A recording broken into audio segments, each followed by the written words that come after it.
ఇప్పుడు మనము ఇడ్లీలోకి రెడ్ చట్నీ ఎలా చేయాలో నేర్చుకుందాం.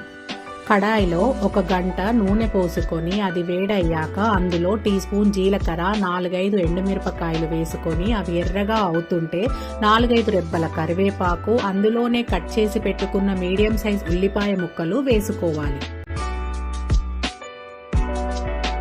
అది కలుపుకొని అందులోనే 2 మీడియం సైజు టమాటో ముక్కలు వేసుకోవాలి.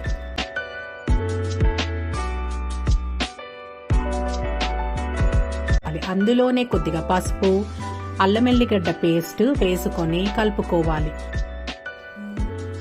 1 టీ స్పూన్ దొడ్డుప్పు వేసుకొని అందులోనే కొంచెం 4-5 రెబ్బల చింతపండు వేసుకొని కలుపుకోవాలి. అది బాగా ఉడికాక స్టవ్ ఆర్పేసుకొని అది చల్లారనివ్వాలి. ఇప్పుడు మనం ఒక మిక్సీ జార్లో 2 టేబుల్ స్పూన్ల పల్లీలు తీసుకొని ఈ చల్లారిన మిశ్రమాన్నంతా వేసుకొని మిక్సీ పట్టుకోవాలి. అందులో నేను ఒక ½ గ్లాస్ వాటర్ వేసి బాగా మెత్తగా రుబ్బుకున్నాను. ఇప్పుడు మనం తాలింపు కోసం ఒక చిన్న కడాయి పెట్టుకొని అందులో 1 టేబుల్ స్పూన్ ఆయిల్ వేసుకొని ఆవాలు, జీలకర్ర, ఎండుమిరపకాయలు, కరివేపాకు రెబ్బ, మినపప్పు, శనగపప్పు తాలింపు వేసుకొని కొద్దిగా పసుపు వేసుకొని స్టవ్ ఆర్పేసుకొని తాలింపు వేసుకోవాలి.